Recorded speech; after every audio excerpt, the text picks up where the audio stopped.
Herewith, I am going to discuss the transformer test which are needed to find out the equivalent circuit parameters and compute the performance measures such as voltage regulation and the efficiency likewise. So as mentioned, this particular is the equivalent circuit. With the help of the test, we can find out the resistance and the reactance of both primary and secondary winding. We can find out the shunt branch parameters Rm and Xm with the help of test. The tests are used to find out the core loss and the rated full load copper loss PCUFL. So with the help of these two losses we can calculate the efficiency. Likewise, the other measures such as the maximum efficiency etc. can also be calculated. We can obtain the voltage regulation as well. Let us take one example. With the help of this example, much clarity will be thrown on the various aspects of the experimental procedure of the test. This particular distribution transformer has a typical rating of 220 kVA, 11 kV, 440 volt. So let us calculate the current level on both sides. This will be able to help us in identifying which side will be our preference for experiment and why. So the currents are calculated as on the 11 kV side, which is a higher voltage, that is 20 ampere. On the 440 volt side, which is a low voltage, the 500 ampere. So let's say the 11 kV is a high voltage. In comparison, the 440 volt is a low voltage. Similarly, the 20 ampere is a low current in comparison to the 500 ampere. So it is easily, you can say it will be safe if the choice is given to work with the 440 volt instead of the 11 kV and the 20 ampere instead of the 500 ampere. So this particular suggests if the rated voltage is the consideration, we shall be connecting the measuring instruments on the low voltage side.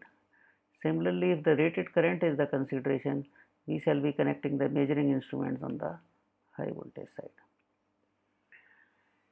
Now that particular is one aspect. The availability of the instruments, availability of the supply is also another consideration, because the 11 kV is a great, or you can say the significantly high voltage, and that particular voltage is normally not supplied to the typical residential area, or you can say the laboratories within the premises of academic institution. Now other aspect here which we need to have in mind, that the windings are rated with the high voltage HV or the low voltage. So they are normally not rated as primary and the secondary, which we have been using as a terminology to build the equivalent circuit parameters.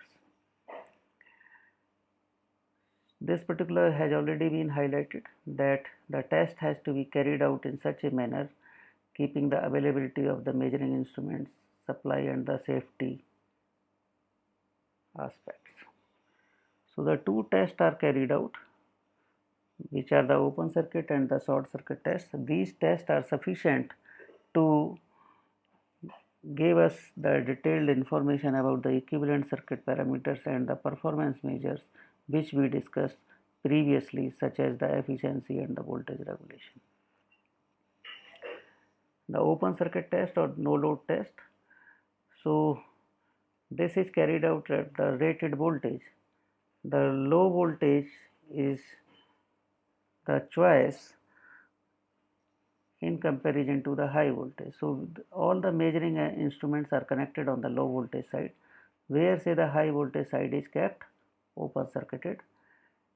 Now this is carried out at the rated voltage, so this is pertaining to the LV side rated voltage.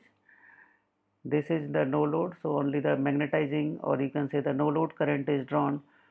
So this no load current is giving us the information about the core losses and the magnetizing branch parameter Rm and Xm.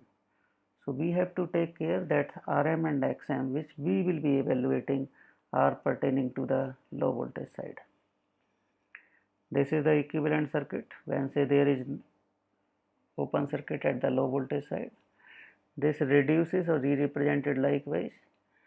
Now the no load current I0 is only about 5% of the rated current, that is one aspect. The winding resistance and the leakage reactances are kept small to have a good, or you can say high efficiency and so on.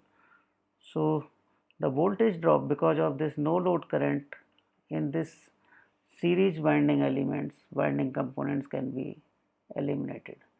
That reduces this to the level like this.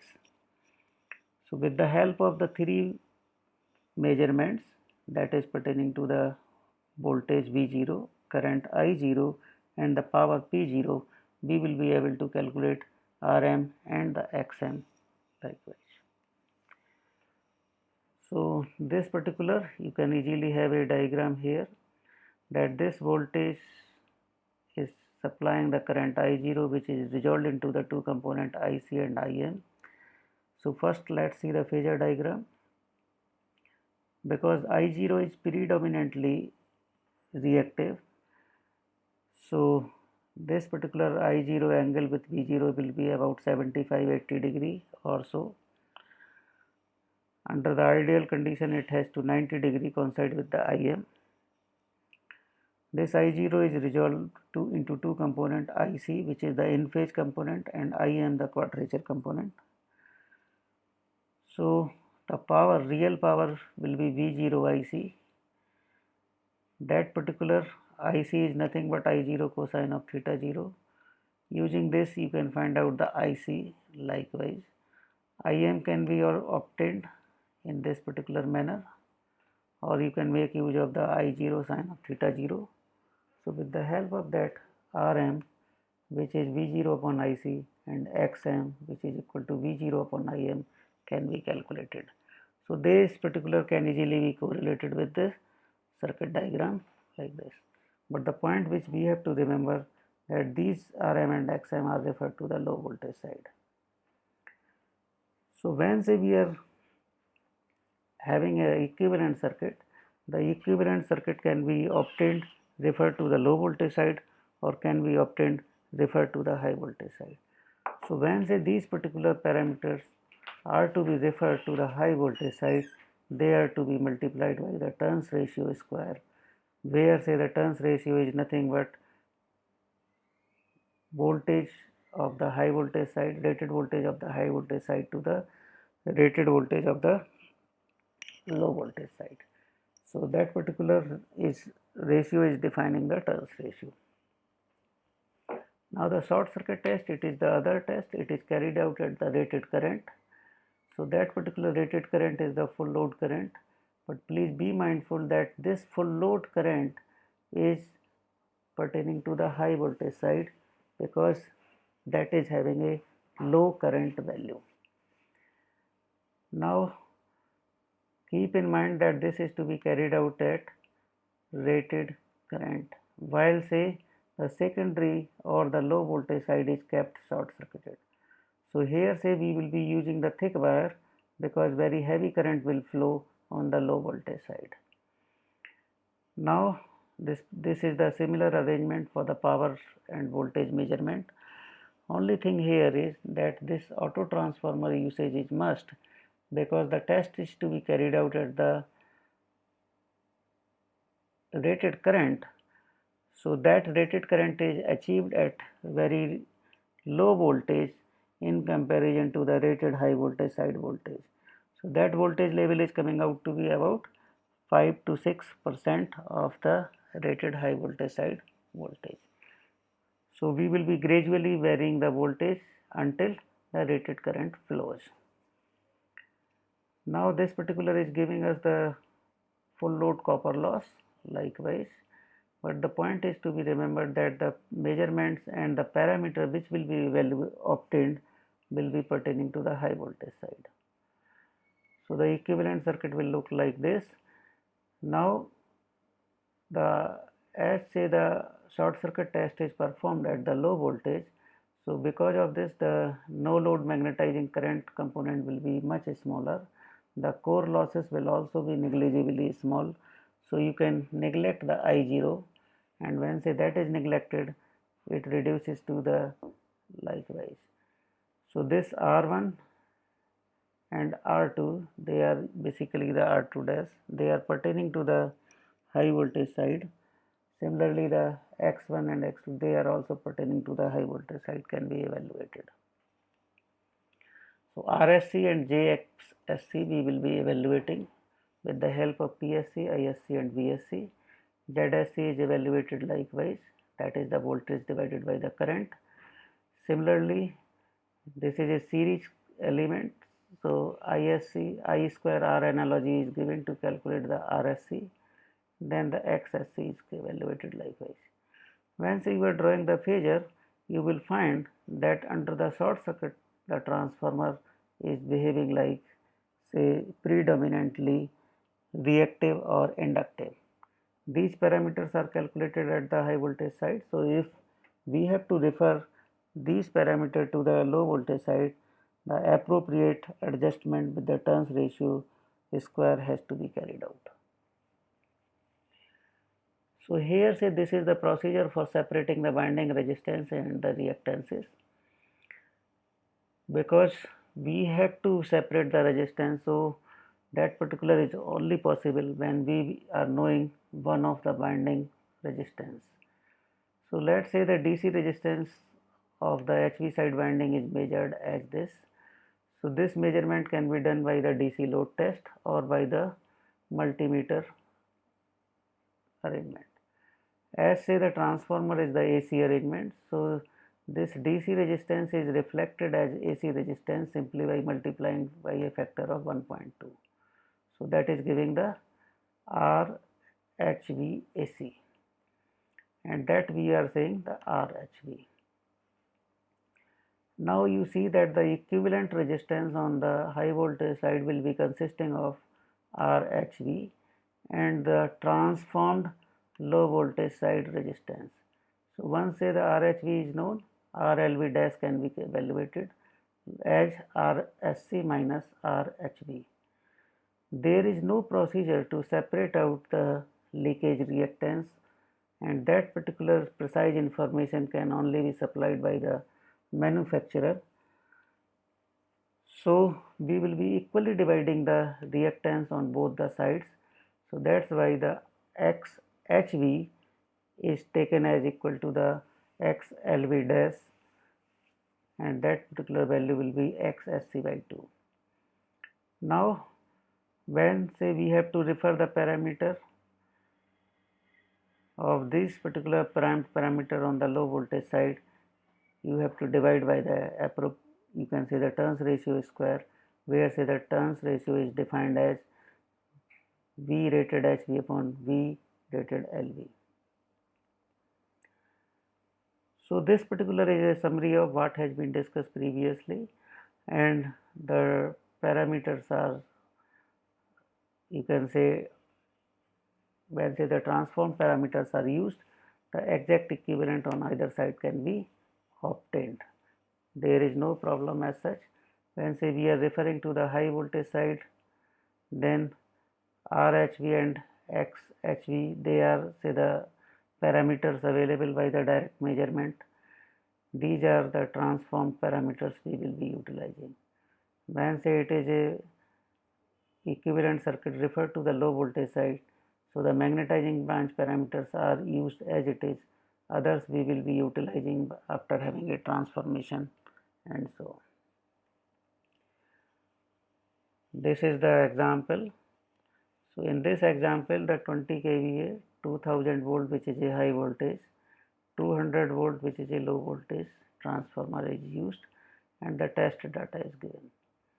You please see that this open circuit test is to be carried out at the rated voltage. So this 200 volt is coinciding with the low voltage side as mentioned in the previous discussion, and short circuit test is to be carried out at the rated current. So this test measurement is coinciding with the rated current at 2000 volt level. Thereafter we have to calculate the parameters and draw the approximate equivalent circuit as asked. So the low voltage side data, with the help of that we will be calculating the IC, which is the P0 upon V0. Once a IC is known and the I0 is known, so you can calculate the IM. Once the IM is known, you can find out the value of RM, which is equal to V0 upon IC, and XM, which will be equal to the V0 upon IM. Here you can easily make a comparison that the XM value is coming out to be lower than the RM value. So the magnetizing current is high here, or you can say because of the high magnetizing current, the XM value is low. Another aspect, the RM value, which is a shunt parameter, has to be kept high to have a lower amount of the core losses. The turns ratio is available, so you can find out the transform parameter referred to the high voltage side simply by multiplying by the A square term. On the short circuit test side, we are having a measurement of the PSC, VSC and ISC. This particular is coming out to be a series arrangement. So you can calculate the RSC simply by PSC upon ISC square. ZSC will be the VSC upon ISC, and the XSC can be evaluated likewise root of ZSC square minus RSC square. When we have to refer the parameter towards the low voltage side, they are to be divided by the turns ratio, and it is done. Here say we have to find out the approximate equivalent circuit, so there is no point in separating out the winding parameters between the high voltage and the low voltage sides, and the approximate equivalent circuit can be drawn it likewise. So only adjustment here, when you are referring to the high voltage side, these particular RSC and XSC are available directly, whereas the magnetizing branch parameters are the transform parameter. While say you are using the approximate equivalent referred to the low voltage side, these particular magnetizing branch parameters are available with the help of test. Other parameters are to be transformed, or you can say the transform parameters are to be used. So with this we can have a summary that the open circuit test is carried out on the low voltage side to obtain the core loss and the shunt branch parameters. Short circuit test is performed at the rated current on the high voltage side to get the full load copper loss and the equivalent winding resistance and the reactance. So these particular will be pertaining to the high voltage side. In obtaining the equivalent circuit, we have to have a care to transfer the parameter from one side to the other side using the turns ratio square in the appropriate manner. For further reading, you can refer these textbooks. Thank you.